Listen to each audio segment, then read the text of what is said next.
বন্ধুরা, দোয়াপাড়া বাজারে এসেছিলাম ছেলের সাইকেলে পাম্প দেওয়ার জন্য। পাম্প দেওয়া শেষেও সে জেদ ধরেছে আরও ঘুরবে, তাই আমার ফুপুর বাড়িতে নিয়ে যাচ্ছি, ফুলবাড়ির দিকে। বাম দিকে যাও।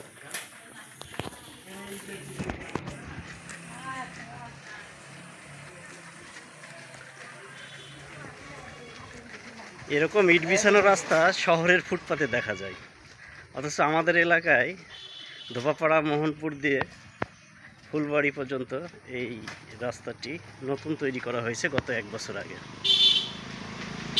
ছেলের ইচ্ছে এই যাচ্ছে, আমার অবশ্য অতটা ইচ্ছা ছিল না, ছেলে জেদ ধরেছে, সেই জন্য তাকে নিয়ে যাচ্ছি আমার ফুপুর বাড়িতে। আসলে ঢাকায় থাকা হয়, গ্রামে ওইভাবে আসা হয় না, গ্রামকে খুব মিস করি। গাড়ি আসতেছে, একটু দেখে। ডান দিকে যেতে হবে, ডান দিকে। এখানে নতুন একটি অটো রাইস মিল নির্মাণাধীন। একটু জোরে চালাও। একটি লং ভিডিও করতে চলেছি আপনাদের মাঝে। এই বাড়িটা সবাই চিনবেন, ধোপাপাড়া বাজার, রুবিয়াট, ওই আঙ্কেলের বাড়ি এটা।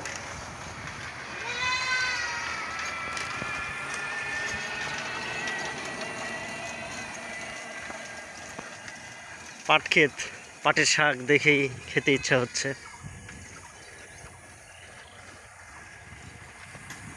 চারিদিকে সবুজ, এ পাশে কলার ক্ষেত, খেজুরের গাছ, অনেক সুন্দর বলা চলে। টান দাও তুমি সাইকেল। ছেলের আসলে সাইকেল লং জার্নি করা হয় না, আধা কিলোর মধ্যে সীমাবদ্ধ থাকতে হয় ওকে। সে কারণে ও বললো যাবো, একটু লং জার্নি দরকার। আর হাইওয়ে রোডে তো অনেক গাড়ি ব্যস্ত, এই জন্য একটু আঞ্চলিক রোডে নিয়ে আসলাম। সেই সাথে আমার ফুফাতো ভাই হান্নান, তার বাড়ি বেড়ানো হবে। অনেক আম ধরেছে গাছে।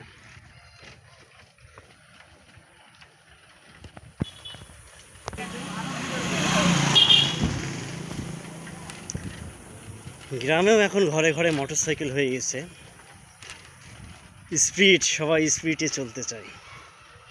আমি একমাত্র হতভাগা, এখনো মোটরসাইকেল কিনতে পারিনি, অভাবেই যায় না, কিনবো না তো।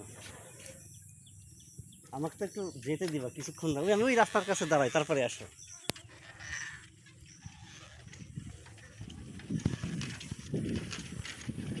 আসসালামু আলাইকুম ভাই।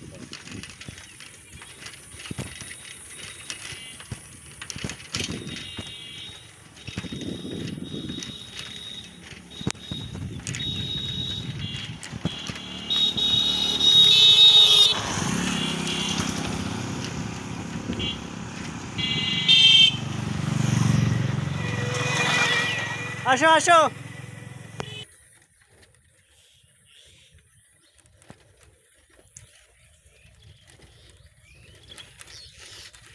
আর একটু গেলেই চলে আসবো।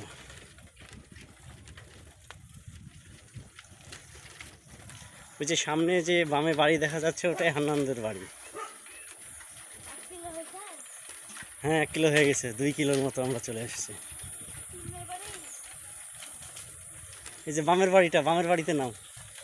হ্যাঁ, গেট লাগানো। কিন্তু দুঃখের বিষয়, হান্নানের বাড়িতে তালা দেওয়া।